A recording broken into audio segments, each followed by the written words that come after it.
Okay, so here I'm going to shoot a quick video to go over on-ramp number one that I run, how I run clients through.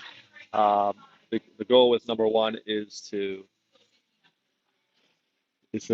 teach them how to squat well with neutral spine and safe knees. If there's time, we'll cover a push-pull, but also to use the bike, kind of get familiar with setting up the bike, adjusting the seat, things like that. Okay. So here's kind of how I write it out.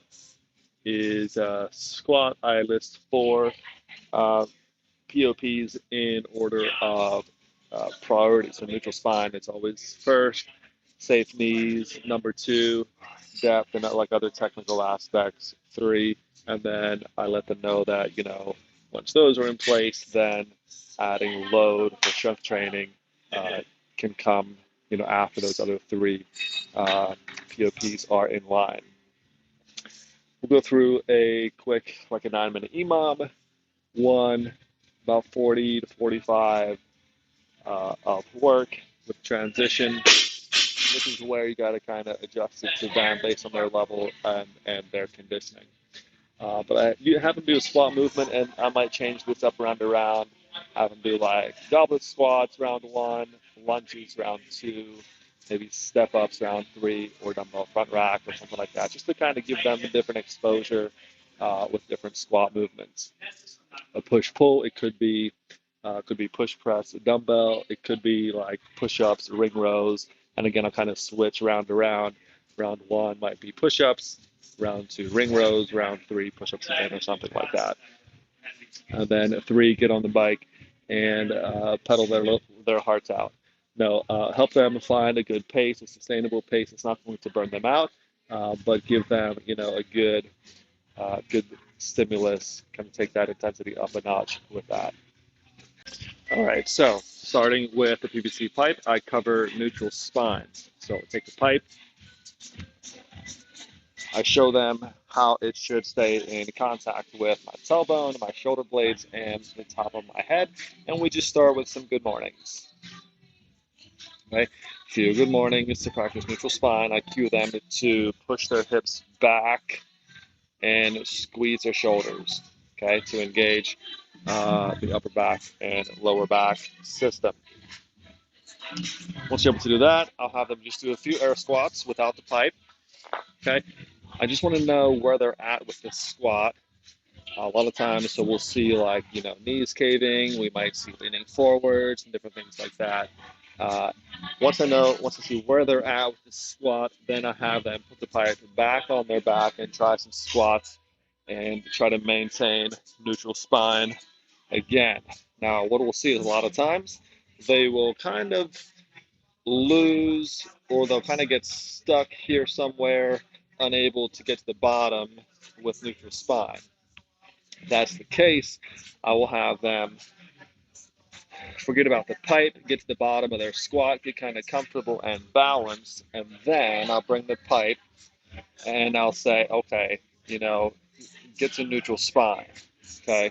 And then most times they're able to engage and reach that neutral spine. And then I have them perform a few reps like that, okay? So then once they're able to squat with neutral spine, we'll talk about knees and engaging hips by twisting into the floor. Okay, so I'll have them watch my knees. I'll have them face me, watch my knees as I torque into the ground. And then I'll have them do the same.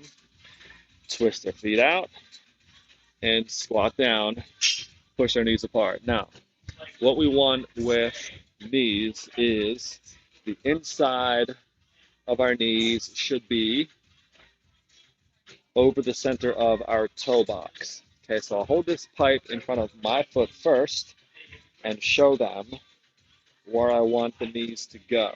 Okay, outside that line. And I'll hold it up to their toe box and I'll have them do the same, giving them a target to get their knees outside. Okay, I'll check a few reps, both sides. And then I'll kind of go into weight distribution and what they should be feeling as they squat.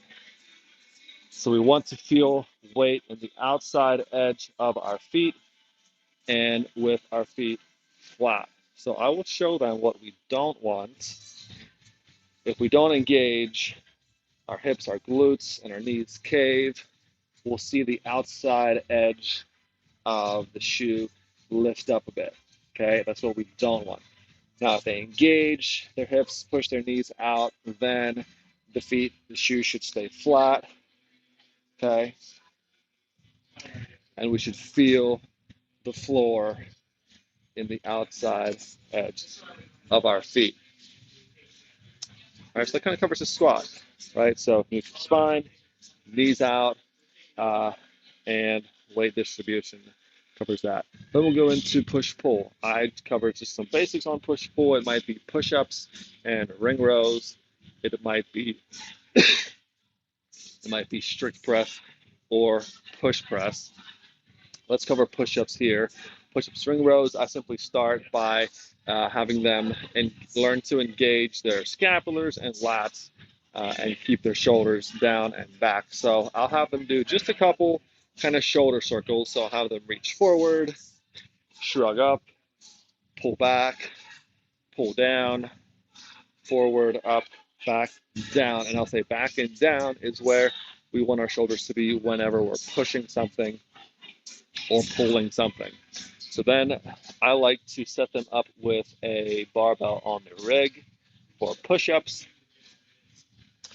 if not on the floor. And I would rather use this variation rather than going to the knees, just because it's a longer access point, a better range of motion, and a better engagement. So I will let them know that in class that they can, and I recommend them take the time to set up a barbell for push-ups like this, or grab a box.